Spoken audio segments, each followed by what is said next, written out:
जय हिंद दोस्तों, मैं कन्हैया कुमार एक बार फिर से आपका कंप्लीट सिविल सर्विस में स्वागत करता हूं। और देखिए कि हम लोग साइंस पर्सन स्टार्ट कर रहे हैं लोग। तो साइंस पढ़ने से पहले हम चाहते हैं कि छठा से लेके आठवां तक आपका एनसीईआरटी का जो बेसिक कंसेप्ट है उसको हम लोग देख लिया जाए। ये 15 दिन में हम लोग तीनों देख लेंगे लोग, यानी कि बायोलॉजी और केमिस्ट्री और उसके बाद फिजिक्स, ये तीनों हम लोग देख लेंगे लोग। और देखिए कि एक नोट्स हमको मिला है, तो यहाँ से छठा से लेके आठवां का इसमें साइंस है, तो ये एक बेसिक कॉन्सेप्ट आपका क्लियर हो जाएगा। उसके बाद जब हम पढ़ाएंगे बोर्ड के ऊपर तो आपको सभी चीज़ अच्छी तरीक़े से समझ में आएगा, क्योंकि वो हम पढ़ाएंगे तो वो एक कंपटीशन के व्यू से पढ़ाएंगे, तो वहाँ पे बेसिक पढ़ाना और कंपटीशन दोनों साथ में पढ़ाना थोड़ा मुश्किल हो जाता है। तो इसीलिए हम सोचे हैं कि पहले ये 15 दिन में हम लोग कंप्लीट कर दिया जाए, उसके बाद उसे देखा जाएगा, तो अच्छी तरीक़े से आपको समझ में आ जाएगा। और यहाँ से भी क्वेश्चन आता है, एनसीईआरटी है तो एनसीईआरटी से तो क्वेश्चन आएगा ही आएगा। तो चलिए स्टार्ट किया जाए। सबसे पहले हम लोगों को देखना है भोजन, ये बायोलॉजी का पहला चैप्टर होगा, तो इसे हम लोग देखा जाएगा। पहला जो ये इसमें है ये भोजन। तो भोजन क्या है? तो देखिए कि भोजन पोषक तत्वों से भरपूर पदार्थ है जो जीवों द्वारा शरीर की वृद्धि, कार्य और मरम्मत और जीवन क्रियाओं के लिए लिया जाता है। तो देखिए कि भोजन में जब हम लोग भोजन करते हैं लोग, तो जब हम लोग खाना खाते हैं तो जैसे मुंह में जाता है तो वहाँ से पचना स्टार्ट हो जाता है। अब एक चीज़ समझिए कि जैसे कि अगर हम पूछें कि आँख को किस विटामिन की सबसे ज़्यादा ज़रूरत होता है, तो विटामिन ए की ज़रूरत होता है। लेकिन विटामिन ए तो हम लोग खाते नहीं हैं लोग, हम लोग खाते हैं लोग भोजन। तो भोजन में जो भी विटामिन ए रहता है, तो जो जब अग्नाशय में जाता है, तो अग्नाशय के द्वारा वहाँ से, जैसे कि देखिएगा पेट के अंदर, तो वहाँ से ये जूस फॉर्म में आता है और उसके बाद विटामिन ए अलग हो जाता है। विटामिन बी का काम होगा तो विटामिन बी अलग हो जाएगा। सभी विटामिन अलग-अलग खंडों में, और उसके बाद जो कार्बोहाइड्रेट होगा वो अलग हो जाएगा और उसका जो काम होगा वो करेगा। तो ये हम लोग भोजन एक साथ करते हैं लोग, इसीलिए कहा जाता है कि भोजन जब भी करना चाहिए तो उसमें विभिन्न प्रकार का पदार्थ होना चाहिए, ताकि सभी विटामिन और प्रोटीन और ये भरपूर होना चाहिए कार्बोहाइड्रेट। तो भोजन जीवों के शरीर के वृद्धि, कार्य और मरम्मत और जीवन क्रियाओं के लिए बहुत ज़्यादा ज़रूरी होता है, तो ये तो आप समझते हैं पहले से ही। व्यंजन देखिएगा कि प्रत्येक व्यंजन एक या एक से अधिक प्रकार की कच्ची सामग्री से बना होता है जो हमें पादपों और जंतुओं से मिलते हैं। तो जो आदमी मांसाहारी है, तो मांसाहारी और साथ में देखिए कि पादप यानी शाकाहारी भोजन दोनों मिला के अगर कर रहा है तो उसे सर्वाहारी बोला जाता है। तो उसको अच्छी तरीक़े से सभी जितना पोषक तत्व होता है वो मिलता है। हालाँकि शाकाहारी जो व्यक्ति हैं तो उनको भी मिलता है, लेकिन उनको वैरायटी बहुत ज़्यादा होना चाहिए, यानी कि व्यंजन बहुत ज़्यादा होना चाहिए, अलग-अलग तरीक़ा के। और देखिए कि कच्ची सामग्री के संगठन में क्या-क्या होता है, तो थोड़ा-सा इसे देखिएगा कि कच्ची सामग्री हमारे शरीर के लिए कुछ आवश्यक घटक होते हैं। इन घटकों को हम पोषक कहते हैं। तो मुख्य पोषक तत्व कौन-कौन है, ये आपसे क्वेश्चन आता है। और देखिए कि कार्बोहाइड्रेट, प्रोटीन, वसा, विटामिन, खनिज लवण। कार्बोहाइड्रेट ऊर्जा देने का काम करता है, प्रोटीन भी ऊर्जा देता है, लेकिन साथ में ये देखिए कि शरीर के निर्माणकर्ता के रूप में ये जाना जाता है। तो आपसे क्वेश्चन पूछ सकता है कि बहुत जल्दी एनर्जी चाहिए तो कार्बोहाइड्रेट लेता है लोग, चाहे ऐसे भी क्वेश्चन पूछता है कि जो धावक है या खिलाड़ी हैं, तो उन्हें बीच मैदान में या उस समय कौन चीज़ का ज़रूरत होता है ऊर्जा के लिए, तो कार्बोहाइड्रेट का। तो केला-वेला देखिए कि खाते हैं लोग। और प्रोटीन देखिए शरीर का ये निर्माण करता है। शरीर का जितना अंग बना होता है, जैसे केस हो गया चाहे कोई भी अंग, तो वो प्रोटीन से ही बना रहता है। वसा क्या करता है, तो वसा टेम्परेचर को मेंटेन करता है, ठंडा से बचाता है, गर्मी से बचाता है, और देखिए कि हर मौसम में ये काम करता है। विटामिन क्या करता है कि विटामिन का काम होता है रोगाणुओं से बचाना। और खनिज का देखिए कि डिहाइड्रेशन या ऐसे जो चीज़ है, तो इसे हम लोगों को सॉफ्ट बना के रखता है खनिज, और पोषक तत्वों में ये मिलके उसका कार्य संपादित करता है। तो इस एक-एक चीज़ के बारे में देखना है। सबसे पहले पोषक तत्व, तो देखिए कि न्यूट्रिएंट इसे बोला जाता है। और इसके घटक का अगर बात किया जाए, तो देखिए भोजन के वे घटक होते हैं जिनकी शरीर को वृद्धि कराने में, जनन कराने में और स्वस्थ जीवन के लिए ये पर्याप्त मात्रा में आवश्यक होता है। ये 2 प्रकार के होते हैं। तो देखिए कि एक बृहत पोषक तत्व और एक आपका सूक्ष्म तत्व चाहिए, यानी कि एक चाहिए जो ज़्यादा मात्रा में शरीर को चाहिए, अधिक मात्रा में, जैसे कि कार्बोहाइड्रेट हो गया, ये अधिक मात्रा में चाहिए, वसा चाहिए अधिक मात्रा में, प्रोटीन चाहिए, जल तो हम लोग का शरीर 70% से ज़्यादा जल से ही बना है, तो जल भी ज़्यादा मात्रा में चाहिए, तो ये आपका ज़्यादा मात्रा में होना चाहिए। और देखिए कि सूक्ष्म माइक्रोन्यूट्रिएंट ये बेहद कम मात्रा में चाहिए, जैसे कि विटामिन, तो विटामिन बहुत कम मात्रा में चाहिए, और आवश्यक खनिज जो होता है, मैग्नीशियम हो गया, लोहा, ये सब, तो ये सब कम मात्रा में चाहिए। सबसे पहले कार्बोहाइड्रेट के बारे में देखा जाए, एक-एक चीज़ के बारे में देखना है, बहुत विस्तार में दिया है। तो देखिए कार्बोहाइड्रेट क्या है? सबसे पहले तो यही आपके दिमाग में आ रहा होगा। तो देखिए शरीर को ऊर्जा देने का मुख्य स्रोत कार्बोहाइड्रेट है। 1 ग्राम कार्बोहाइड्रेट से 17 किलो जूल या 4 किलो कैलोरी ऊर्जा मिलती है। तो ये आपको याद रखना है। 1 ग्राम कार्बोहाइड्रेट से 17 किलो जूल या 4 किलो कैलोरी ऊर्जा प्राप्त होता है। भोजन से मिलने वाली कुल ऊर्जा का लगभग 80 से 60 से 80% कार्बोहाइड्रेट से ही आता है। शरीर का लगभग 1% भाग कार्बोहाइड्रेट से बना होता है। तो ये आपको याद रखना है कि शरीर का जो 1% भाग है, वो कार्बोहाइड्रेट से बना होता है, और 60 से 80% कार्बोहाइड्रेट जो होता है कुल ऊर्जा का, ये मेंटेनेंस करता है। 1 ग्राम कार्बोहाइड्रेट से 17 किलो जूल या 4 किलो कैलोरी ऊर्जा प्राप्त होता है। तो ऊर्जा का मात्रक क्या होता है? जूल होता है, तो इसमें मापा जाता है। मुख्य स्रोत का अगर बात किया जाए कार्बोहाइड्रेट का, तो आपका आलू हो जाएगा, तो आलू हो गया, फल में केला, आम हो गया, अनाज में देखिए कि चावल, गेहूँ, मक्का, ये हो जाएगा, शहद भी हो जाएगा, गन्ना, चुकंदर, जैम, रोटी और दूध, ये सब आपका कार्बोहाइड्रेट का बहुत अच्छा स्रोत है। प्रतिदिन कितना आवश्यक होता है? तो देखिए कि वयस्क मनुष्य के लिए प्रतिदिन 500 ग्राम कार्बोहाइड्रेट होना चाहिए, तो ये आपको याद रखना है। और बच्चे, खिलाड़ी और बढ़ते शरीर के लिए अधिक आवश्यक मात्रा में चाहिए कार्बोहाइड्रेट।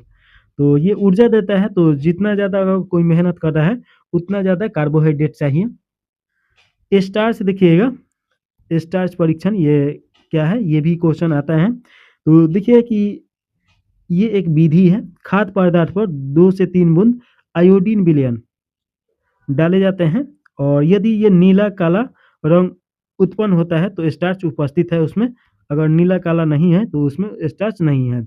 उदाहरण के लिए देखिए स्टार्च खाद्य पदार्थ जैसे आलू, ब्रेड, चावल आदि में पाया जाता है, तो इस पे अगर आयोडीन विलयन डाला जाए, तो ये नीला और काला पड़ जाता है, तो ये एक जाँच का विधि है स्टार्च परीक्षण, तो ये आप याद रखिएगा।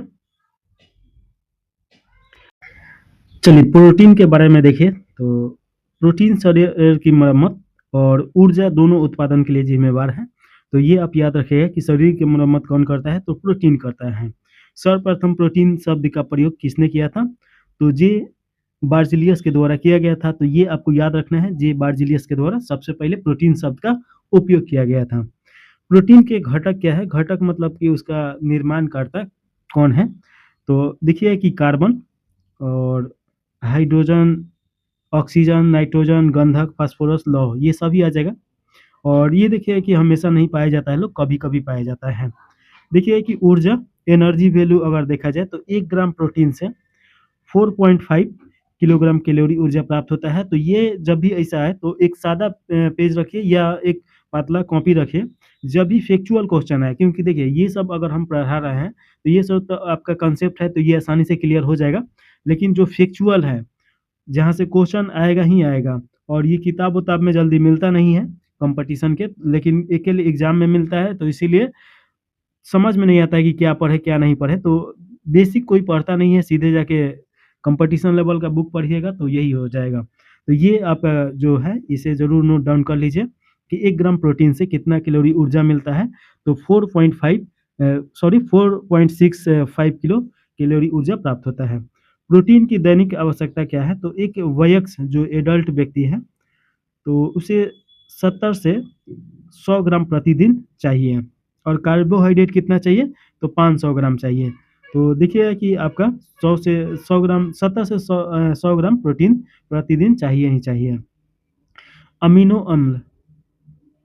देखिए शरीर में 20 प्रकार के अमीनो अम्ल की आवश्यकता होती है और 10 प्रकार के अमीनो अम्ल शरीर स्वयं बनाता है और शेष 10 प्रकार के अमीनो अम्ल भोजन के माध्यम से ग्रहण होता है या प्राप्त किया जाता है। तो देखिए कि 10 प्रकार का अमीनो अम्ल शरीर स्वयं निर्माण कर लेता है और 10 प्रकार का हम लोग जो भोजन लेते हैं लोग डाइट में, तो वो हम लोग को मिलता है वहाँ से। मुख्य स्रोत क्या है? तो ये अमीनो अम्ल का देखिए कि दाल, मछली, अंडा, पत्तेदार सब्जियाँ, दुग्ध, फल, सोयाबीन, मटर, सेम, पनीर, दही ये सब हो जाएगा। तो ये आपको याद रखना है कि प्रोटीन अच्छा मात्रा में किसमें मिलता है, तभी एक अच्छा प्रकार का डाइट बन सकता है। तो दाल होना चाहिए, मछली, अंडा, पत्तेदार सब्जियाँ, दूध, ये सोयाबीन, ये सब आ जाएगा। प्रोटीन का कार्य अगर देखा जाए, तो देखिए कि कोशिकाओं जिससे हम लोग का शरीर बना है और जीव द्रव ऊतक के निर्माण में मदद करता है। तो कोशिका जीव द्रव और ऊतक के निर्माण में मदद करता है, तो ये याद रखिएगा। ऊतक क्या होता है कि ऊतक जो होता है यानी टिश्यू, वो कोशिकाओं के समूह को बोला जाता है। तो जब कोशिका पढ़ेंगे तो अच्छी तरीके से डिटेल में पढ़ा जाएगा और शारीरिक वृद्धि के लिए भी ये अत्यंत आवश्यक है। तो ये भी आप याद रखिएगा कि प्रोटीन का कार्य क्या है। तो कोशिका जीव द्रव ऊतक का निर्माण करना, शरीर का वृद्धि कराना, यानी कोई भी अंग वृद्धि हो रहा है तो उसमें प्रोटीन की आवश्यकता होता है। प्रोटीन की कमी से रुद्ध विकास, चेहरे पे सूजन, बालों का बदरंग होना और बालों का झड़ना भी, त्वचा की बीमारियां, ये सब आम बात है, ये सब होता है। देखिए कि क्वैसीकोर ये एक बीमारी है जो बच्चे के हाथ पाँव दुबले पतले और पेट बाहर निकल जाते हैं। तो देखिए जहाँ पे कुपोषण का ऐसे मिलता है, जहाँ पे कुपोषण ज़्यादा होता है तो वहाँ के जो बच्चे होते हैं उन लोग का पेट बाहर निकला रहता है घैला की तरह और हाथ पैर पूरा पतला-पतला होता है। तो वहाँ जब भी आप देखिएगा तो आपको दिमाग में आना चाहिए कि ये कौन-सा बीमारी हो सकता है। तो क्वाशी-योरकर होता है, तो ये याद रखिएगा।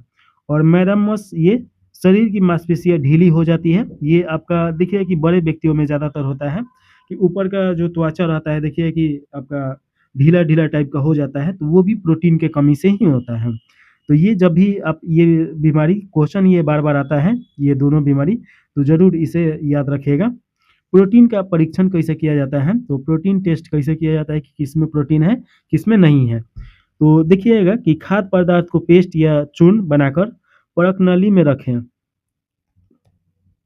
और उसके बाद क्या करें कि उसमें 10 बूँद जल मिलाएँ और फिर 2 बूँदें कॉपर सल्फेट और 10 बूँदें कास्टिंग सोडा डालें। यदि मिश्रण का रंग बैंगनी हो जाए तो प्रोटीन की उपस्थिति सिद्ध होती है। तो ये प्रोटीन आपका चेक करने का एक तरीका होता है कि कोई भी जैसे कि रोटी खा रहे हैं या कोई भी चीज़ खा रहे हैं तो उसको पेस्ट बना देना है। पेस्ट में थोड़ा-सा जल डालना है 10 बूँद के आस-पास। 10 बूँद कहने का मतलब कि उसको गीला करना है और जब वो गीला हो जाए तो उसमें कॉपर सल्फेट और उसके बाद कास्टिंग सोडा कहीं से भी मिल जाएगा, ये कॉपर सल्फेट भी मिल जाएगा और कास्टिंग सोडा भी मिल जाएगा, ये खाने वाला नमक है। तो उसमें मिला के और उसके बाद उसमें डालिएगा, तो उसका रंग बैंगनी टाइप का हो जाएगा, तो ये समझ जाना है कि उसमें प्रोटीन है। अगर बैंगनी नहीं हो रहा है, तो उसमें प्रोटीन की मात्रा नहीं है। तो ये तो तरीका है और इसके बाद हम लोग को विटामिन पढ़ना है। तो देखिए विटामिन विटामिन जटिल कार्बनिक यौगिक होते हैं जो बहुत कम मात्रा में मानव और जानवरों के शरीर की वृद्धि एवं विकास के लिए आवश्यक होते हैं। इन्हें सबसे पहले फंक नामक वैज्ञानिक ने विटामिन नाम दिया। तो विटामिन नाम किसने दिया? तो फंक दिया। तो ये याद रखिएगा। विटामिन के खोजकर्ता कौन है? तो फंक है। तो ये आपको याद रखना है। और देखिए विटामिन का कार्य क्या होता है? तो विटामिन का कार्य अगर बात किया जाए कि विटामिन का कार्य क्या है, तो वे प्रत्यक्ष रूप से उपचारिक क्रियाओं में भाग नहीं लेते हैं, यानी कि ये डायरेक्ट फंक्शनल नहीं है, डायरेक्ट ये काम नहीं करते हैं, परंतु एंजाइम के सहकार करके या सहायता करके कार्य करते हैं। कार्बोहाइड्रेट, वसा और प्रोटीन के उपचायक में मदद करते हैं, उनके पचाने में काम करते हैं और अंततः विटामिन देखिए कि मेटाबॉलिज्म रेगुलेटेड कहलाते हैं, यानी कि ये रोग क्षमता को बढ़ाते हैं और रोग हमारे शरीर में ना हो उसके लिए ये कार्य करते हैं। और मेटाबॉलिज्म क्या होता है कि रोग को रोकने जो हम लोग का आंतरिक शक्ति होता है उसी को मेटाबॉलिज्म बोला जाता है। देखिए कि प्रोटीमीन प्रोटीमीन का पूर्वगामी रूप उदाहरण है जैसे केरोटीन हो जाएगा, जो कि विटामिन ए का ये आपका बायोलॉजिकल नाम है। तो ये याद रखिएगा। और अर्गेस्टेरॉल ये विटामिन डी का बायोलॉजिकल नाम है, तो ये आप याद रखिएगा। अर्गेस्टोरल क्या है? ये विटामिन डी का प्रोटीन है, यानी कि उसका निर्माण करता। विटामिन की कमी एवं अधिकता देखिए कि समस्या और विवरण यहाँ पे दिया गया है। तो एविटामिनोसिस विटामिन की कमी से उत्पन्न ये रोग है, तो ये याद रखिएगा। और हाइपर विटामिनोसिस यानी कि इसमें विटामिन की अत्यधिक मात्रा से ये बीमारी हो जाता है। तो देखिए, जब विटामिन कम लेंगे तभी वो गलत है, और विटामिन ज़्यादा लिया जाएगा तब भी गलत है। यानी कि दोनों कंडीशन में बीमारी होने का संभावना है। तो एक मात्रा जो शरीर के ज़रूरत है उसी के हिसाब से विटामिन लेना चाहिए। यानी कि 70 ग्राम से 100 ग्राम के आसपास अगर सॉरी, ये तो हम प्रोटीन का बता रहे हैं, ये नहीं होगा। प्रोटीन उतना लेना चाहिए, यानी कि इसका मात्रा होना चाहिए, तब ये आपका हो जाएगा। यानी इससे ज़्यादा कम नहीं होना चाहिए। और देखिए विटामिन का वर्गीकरण अगर देखा जाए तो एक विटामिन होता है वसा में घुलनशील विटामिन, जिसे और एक विटामिन होता है जो जल में घुलनशील, वहाँ से भी क्वेश्चन आता है बार बार, और ये किसी भी एग्जाम में ये सब क्वेश्चन आता है। तो देखिए कि जल में घुलनशील विटामिन कौन है और वसा में घुलनशील विटामिन कौन है। तो यहाँ पे थोड़ा सा देख लीजिए। विटामिन प्रमुख स्रोत, शरीर में कार्य, कमी के प्रभाव। तो यहाँ पे विटामिन के बारे में दिया गया है। तो विटामिन ए ये रेटिनॉल इसका रासायनिक नाम कहिए, ये बायोलॉजिकल नाम है। और प्रमुख स्रोत क्या है? ये कैरोटीन में मिलता है। कैरोटीन गाजर में, चुकंदर में ये सब मिलता है। और उसके बाद देखिए कि स्वीट पोटैटो होता है उसमें भी मिलता है। यकृत और आंत्रश्लेमा, यहाँ पे विटामिन ए यकृत में संश्लेषित होता है, यह स्टोर रहता है कि कोशिकाओं में स्टोर रहता है। और गाजर, मक्खन, अंडा, मछली ये सब में मिलता है। मछली के तेल में मिलता है अच्छा खासा। गाजर तो आम चीज़ है, गाजर में तो ये आप बार बार सुने होंगे कि विटामिन ए की कमी से रतौंधी होता है, तो गाजर खाना चाहिए। तो गाजर, मक्खन, अंडा और मछली ये सब में मिलता है। शरीर में कार्य क्या है? कि आंखों की रोशनी बनाए रखना, त्वचा और म्यूकस मेम्ब्रेन को स्वस्थ रखना, यानी त्वचा को स्वस्थ रखना है, तो इसका ये काम है। इसके कमी से कौन कौन सा विटामिन होता है? तो रतौंधी हो सकता है, और त्वचा की शुष्कता आ सकता है, यानी कि त्वचा सूखने लगता है, जिससे कि उस पे देखिए झुर्री टाइप का बनने लगता है, तो वो विटामिन ए की कमी से ही बनता है। विटामिन डी देखिएगा, इसे कैल्सीफेरॉल के नाम से जाना जाता है, बायोलॉजिकल इसका नाम है।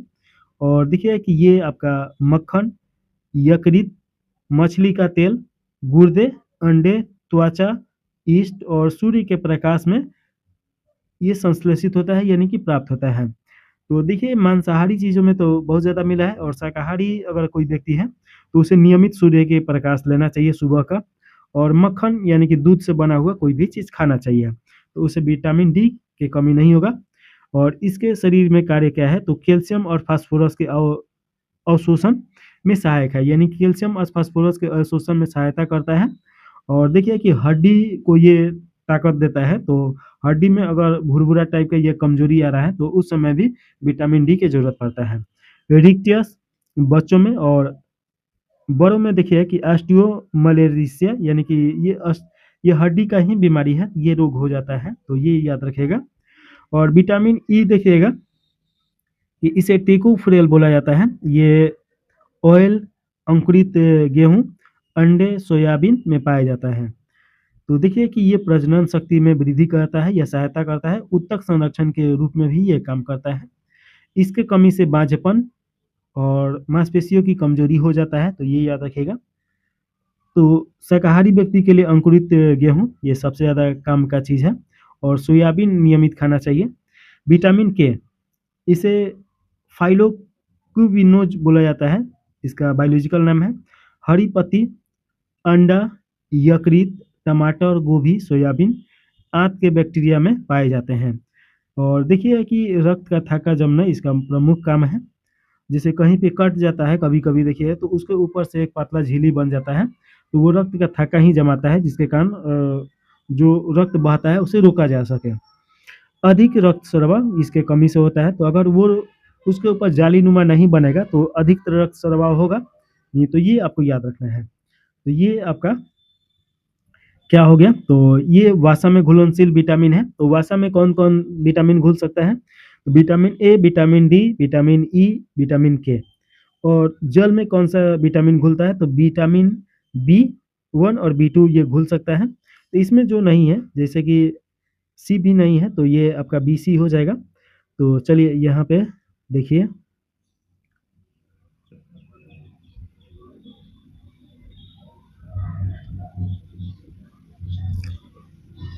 विटामिन बी1 का बायोलॉजिकल नाम क्या है? थायमिन है। ये अनाज में मिलता है, फलिया में मिलता है, सोयाबीन में मिलता है, दूध, यीस्ट, अंडे और मांस में मिलता है। शरीर में इसका कार्य क्या है? तो कार्बोहाइड्रेट और अमीनो अम्ल का उपचयन करना और आवश्यक एंजाइमों का सह एंजाइम के निर्माण में ये काम करता है।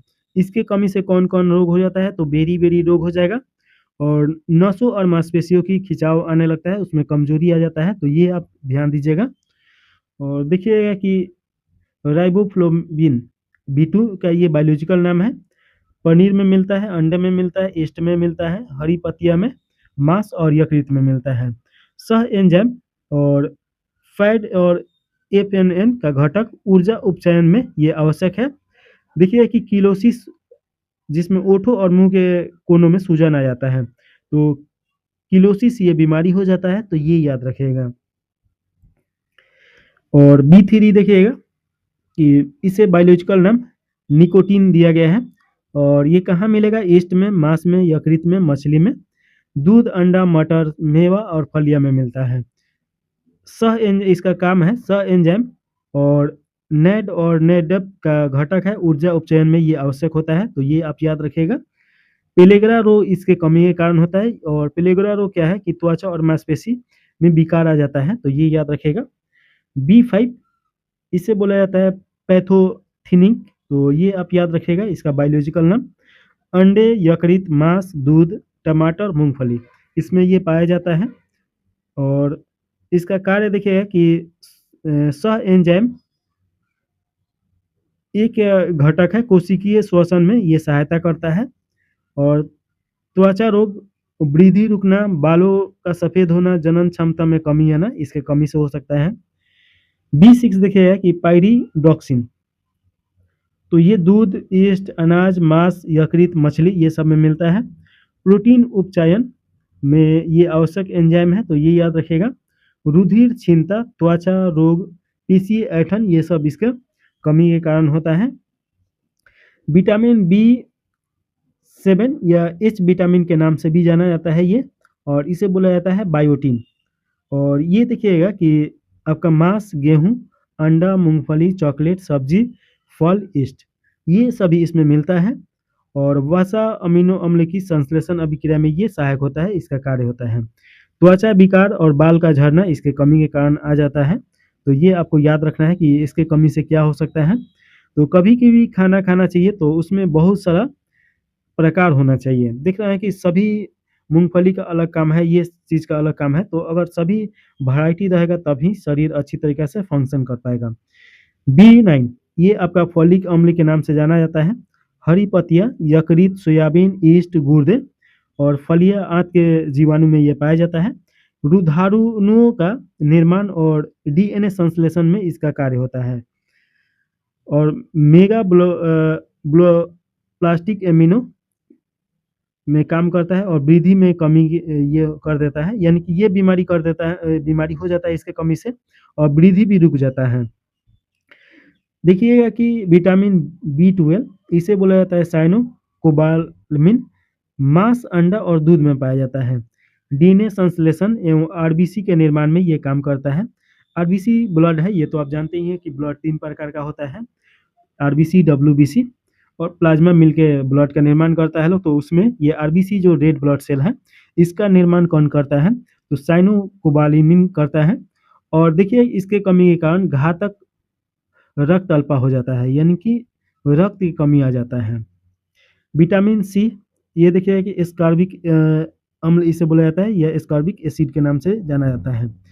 इसका देखिए कि नींबू के वंश के फलों में, यानी खट्टा फल जो होता है, जूसी फल, उसमें पाया जाता है। टमाटर, आंवला, अन्य खट्टे फल में भी पाया जाता है। इसके कमी इसका कार्य क्या है, मतलब इसका काम क्या है? तो कोलेजन निर्माण और रोग प्रतिरोध क्षमता को बढ़ाना है। स्कर्वी रोग हो जाता है इसके कारण। और स्कर्वी रोग क्या है कि घाव का नहीं भरता है जल्दी, तो ये इस विटामिन के कारण हो जाता है। देखिए कि वासा या लिपिड, वासा को ही लिपिड बोला जाता है। तो देखिए कि वासा वसी अम्ल एवं ग्लिसरॉल के स्तर में होते हैं। मुख्य रूप से कार्बन, हाइड्रोजन और ऑक्सीजन से मिलकर ये बने होते हैं। बहुत अधिक ऊर्जा प्रदान करते हैं, तो ये भी देखिएगा।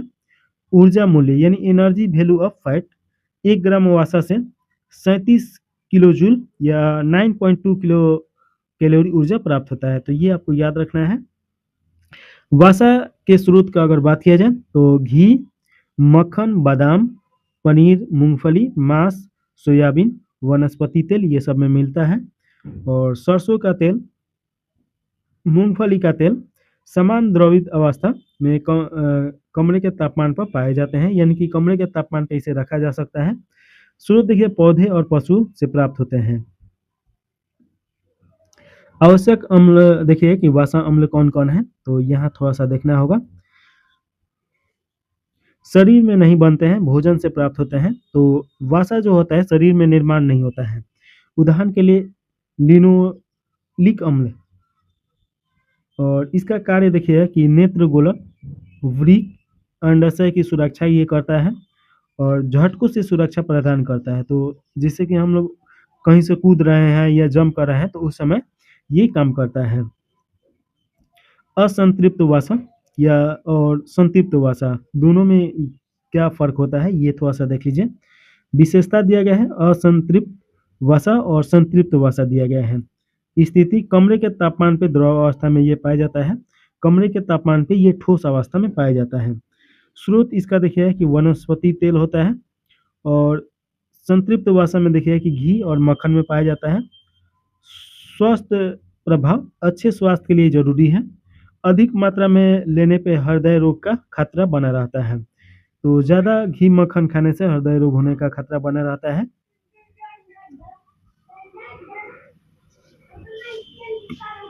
अधिक वसा के नुकसान, कोलेस्ट्रॉल की मात्रा बढ़ती है, जिसमें देखिए कि हाइपर कोलेस्ट्रोलीमिया हो जाता है। मोटापा बढ़ना, तो मोटापा भी बढ़ता है इसके कारण। हृदय रोग का खतरा बढ़ जाता है। तो ये भी देखिए कि अगर ज़्यादा वसा अगर हो तो ये बीमारी हो सकता है। वसा परीक्षण कैसे करना चाहिए, तो देखिए प्रक्रिया यहाँ पे दिया गया है। खाद्य पदार्थ की थोड़ी मात्रा कागज में लपेटें, इसे चूर-चूर कर दें।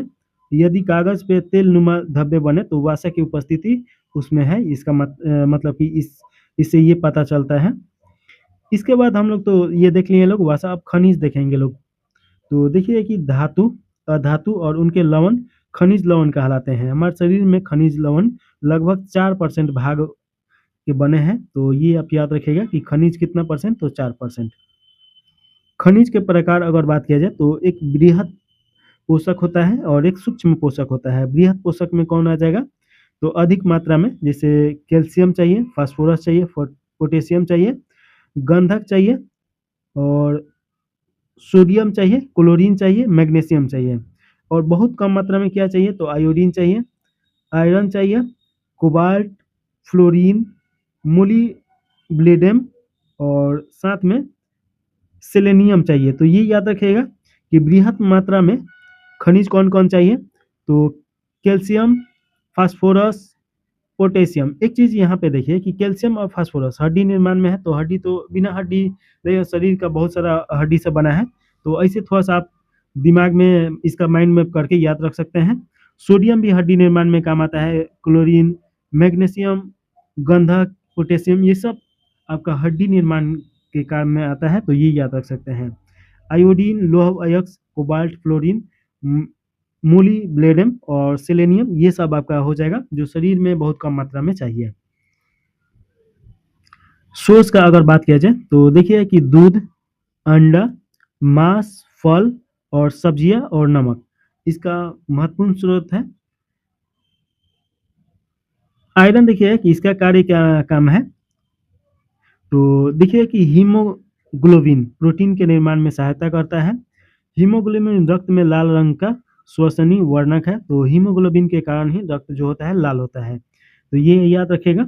मुख्य स्रोत यकृत, विकृत, अंडा, अमरूद, बाजरा, पालक ये सब में मिलता है अच्छा खासा। तो पालक भी अच्छा खासा स्रोत है, यानी कि अगर कम पैसा में देखिएगा तो पालक, अमरूद, बाजरा ये सब में मिलता है। लड़कियों में आवश्यक मात्रा 35 ग्राम का होता है और लड़कों में आवश्यक मात्रा 25 ग्राम डेली मतलब इसका होना चाहिए। कारक है, मासिक चक्र के कारण ब्लड बहुत ज़्यादा प्रभावित होता है, इसी कारण उसमें ज़्यादा ब्लड चाहिए। लौह की कमी, अर्क देखिए कि लौह की कमी के कारण कौन सा बीमारी होता है, तो रक्त अल्पता आ जाता है, यानी एनीमिया की बीमारी हो जाता है। एनीमिया बीमारी जिसमें खून की कमी हो उसे बोला जाता है। और इसके बाद देखिए कि कैल्शियम। कैल्शियम देखिए शरीर में अस्थि, यानी कि जो हड्डी होता है उसी को अस्थि बोन इंग्लिश में बोला जाता है, दांत के निर्माण में सहायक है, तो ये याद रखिएगा। और इसके बाद देखिए कि यह रुधिर, पेशीय संकुचन, हृदय की इकाई के लिए भी अब बहुत ज़्यादा आवश्यक होता है। आवश्यक लवण देखिएगा कि कैल्शियम फास्फेट, इसका सूत्र है Ca3 और यहाँ पे देख लीजिए सूत्र से कोई लेना देना ही नहीं, केमिस्ट्री में सब याद किया जाएगा। शरीर के लिए आवश्यक कैल्शियम का मुख्य रूप है। मुख्य स्रोत में देखिए कि दूध से बने पदार्थ, हरी सब्जियां, गाजर, मांस ये सब रहेगा, इसमें अच्छा खासा मात्रा में मिलता है। कैल्शियम की कमी से टिटेनी और रिक्टियस रोग हो जाता है, तो ये याद रखिएगा, हड्डी कमजोर हो जाना। और बच्चों और गर्भवती स्त्रियों को इसकी अधिक आवश्यकता होता है। इसके बाद हम लोग आयोडीन देखेंगे। आयोडीन का कार्य क्या है, तो थायरॉक्सिन हार्मोन निर्माण में ये आवश्यक होता है। शरीर, मानसिक, लैंगिक विकास नियंत्रण में भी ये सहायक करता है। मुख्य स्रोत देखिए कि पानी में मिलता है आयोडीन, प्याज में, समुद्री मछली, समुद्री भोजन, आयोडीन युक्त नमक। और इसके कमी के कारण कौन सा रोग होता है, तो घेंगा रोग। घेंगा रोग देखिए कि जो गर्दन होता है, तो किसी किसी के गर्दन के पास एक हड्डी निकल जाता है, उसी को घेंगा रोग बोला जाता है। अब तो बहुत ज़्यादा कम हो गया है, पहले ये सब रोग देखने को मिलता था। फास्फोरस देखिएगा कि इसका कार्य क्या मतलब इसका काम क्या है, तो अस्थि और दांत निर्माण में इसका काम होता है। फास्फोलिक न्यूक्लिक अम्ल, मुख्य स्रोत इसका दूध हो जाएगा, हरी पत्तीदार सब्जियां, अनाज, अंडा ये सब हो जाएगा। इसके कमी के कारण कौन सा बीमारी होता है, वृद्धि रुक जाता है, उपचायक रुक जाता है, टिटेनी, रिक्टियस ये सब बीमारी हो सकता है। सोडियम देखिएगा कि इसका कार्य क्या है, तो इसका कार्य का बात किया जाए तो बाह्य और अंत कोशिकाएं सरल का मुख्य धनायन और NaCl के रूप में पाया जाता है। ग्लूकोज अवशोषण, तंत्रिका और पेशियों के विद्युत रासायनिक वेगम संचालन में सहायक है। शरीर में परासरण दाब नियंत्रित करता है, तो ये याद रखेगा। और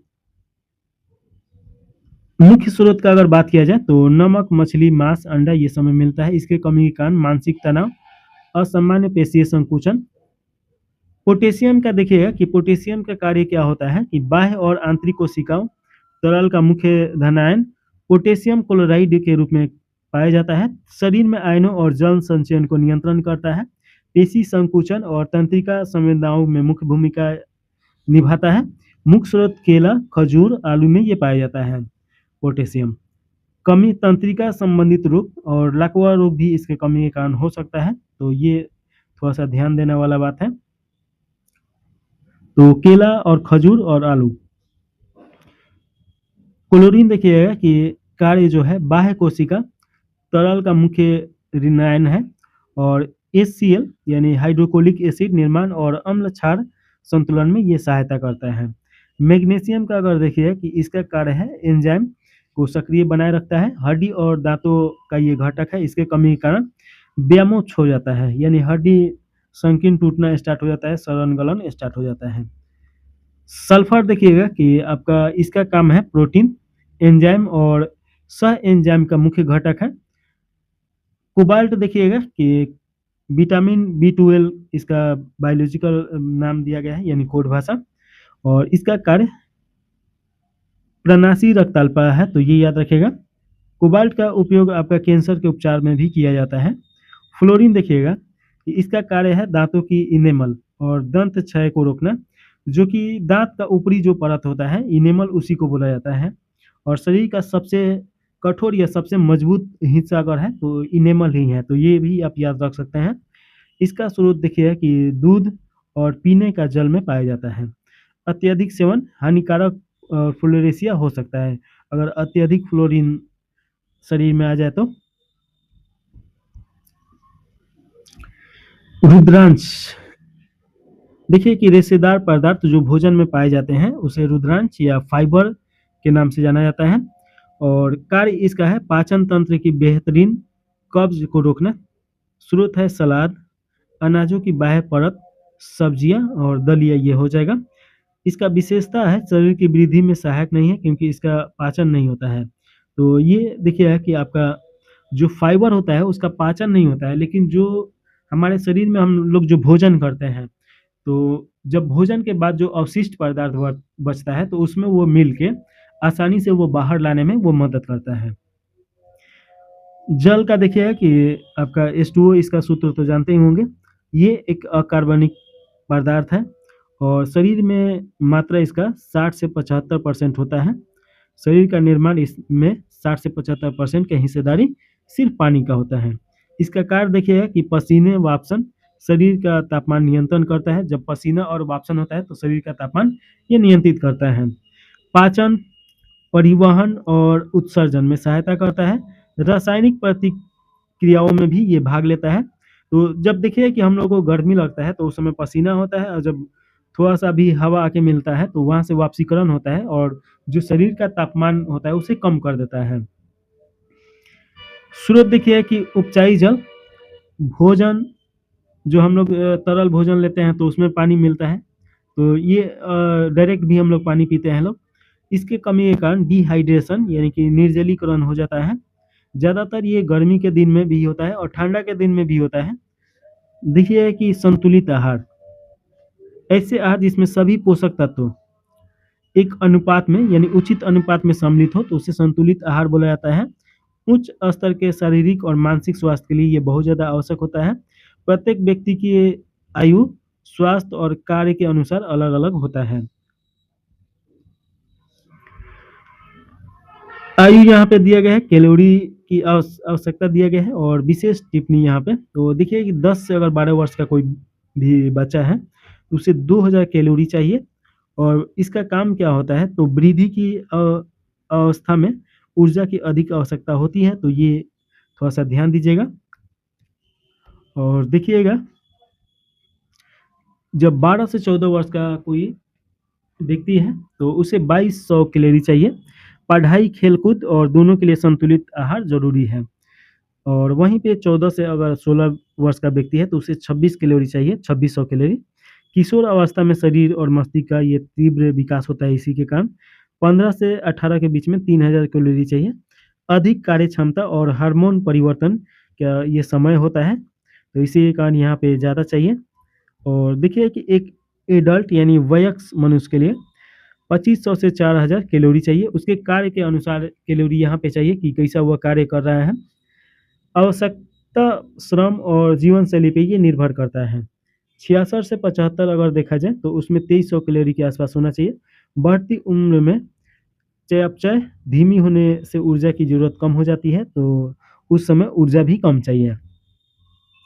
भोजन की गुणवत्ता का अनुरक्षण, भोजन की गुणवत्ता अगर देखिएगा कि फूड क्वालिटी मेंटेनेंस, भोजन की गुणवत्ता का अनुरक्षण मतलब है कि भोजन को संदूषित या खराब होने से बचाना। इससे हम खाद्य विषाक्तता से सुरक्षित रह सकते हैं। जैसे कि देखिए कि भोजन की सफाई कैसे करना चाहिए, यहाँ पे दिया गया है कि भोजन केवल भूख नहीं मिटाता है बल्कि शरीर और मानसिक गतिविधियों के लिए पौष्टिक तत्व भी देता है। यदि भोजन स्वस्थ न हो तो स्वास्थ्य पर नकारात्मक प्रभाव पड़ता है। कच्चा और पकाया हुआ भोजन दोनों में सफाई की महत्वपूर्ण योगदान है। अधिक देर तक खाना पकाने से पोषक तत्व नष्ट हो जाते हैं, तो ज़्यादा भी खाना नहीं पकाना चाहिए। खाद्य पदार्थ देखिएगा,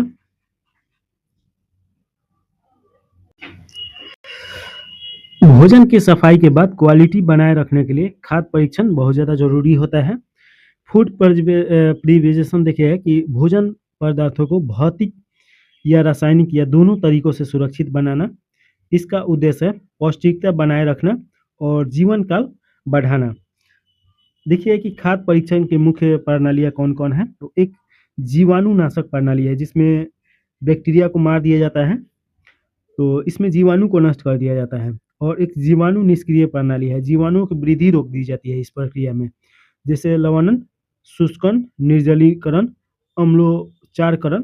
तो देखिए कि जिस जब अचार बनता है तो उसमें तेल की मात्रा तेल में डुबो के रखा जाता है। इसका क्या कारण होता है कि तेल में जो बैक्टीरिया होता है वो निष्क्रिय अवस्था में चला जाता है लोग, उसमें वृद्धि नहीं कर पाता है लोग। तो अचार ये सब देखिएगा। और देखिए कि कोई-कोई ऐसा भोजन है जैसे मछली है, तो मछली को सुखा के भी रखा जाता है।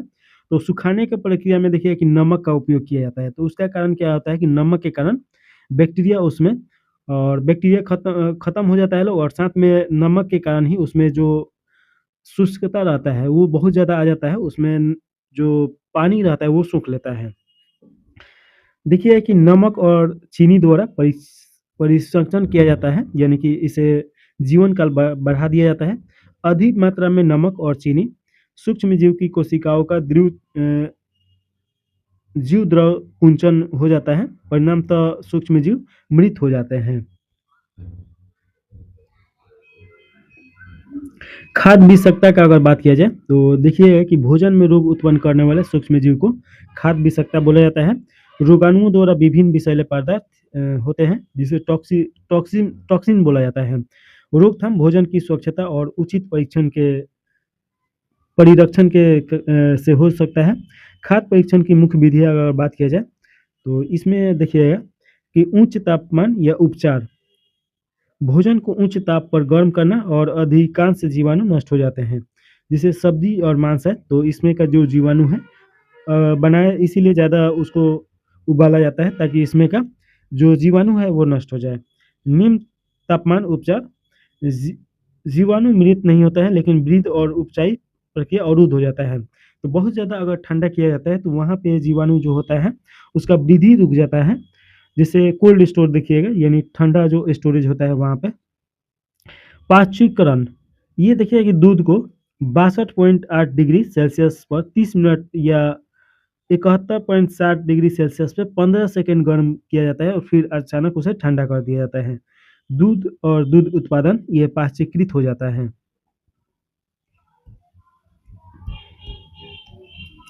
डिब्बाबंदी देखिएगा, तो इसमें क्या किया जाता है कि 120 से 126 डिग्री सेल्सियस उच्च दाब और 15 से 90 मिनट तक वायुरोधी डिब्बे बनाए जाते हैं ताकि उसमें जीवाणु ना जा सके। इसमें फल सब्जियां रखा जाता है। निर्जलीकरण, भोजन को सुखाना, तो भोजन को जब सुखाया जाता है तो उसमें से जो तरल पदार्थ होता है वो निकलता है, साथ में जीवाणु निष्क्रिय हो जाते हैं लोग। इसमें फल सब्जी आ सकता है। हिमीकरण देखिएगा, फ्रीजिंग, ये अत्यधिक निम्न ताप पर जीवाणु निष्क्रिय हो जाते हैं लोग। जैसे फ्रीज होता है तो फ्रीज में हम लोग भोजन पदार्थ क्यों रखते हैं? ताकि उसमें का जो जीवाणु है वो निष्क्रिय हो जाए। फल सब्जियां खाद्य पदार्थ इसमें रखा जाता है और ये ज़्यादा समय तक प्रिजर्व होता है। ये साथ समाप्त हो रहा है। ये छोटा चैप्टर है लेकिन इम्पोर्टेंट है। 15 दिन में तीनों देख लिया जाएगा, तो उसके बाद साइंस अच्छा तरीका से समझ में भी आएगा अगर बेसिक आपका अच्छा तैयार हो जाएगा तो, और पढ़ाने में भी मज़ा आएगा। तो यहाँ पे यहीं पे समाप्त कर दीजिए। चैनल को सब्सक्राइब और लाइक ज़रूर कर दीजिएगा। जय हिंद, जय भारत।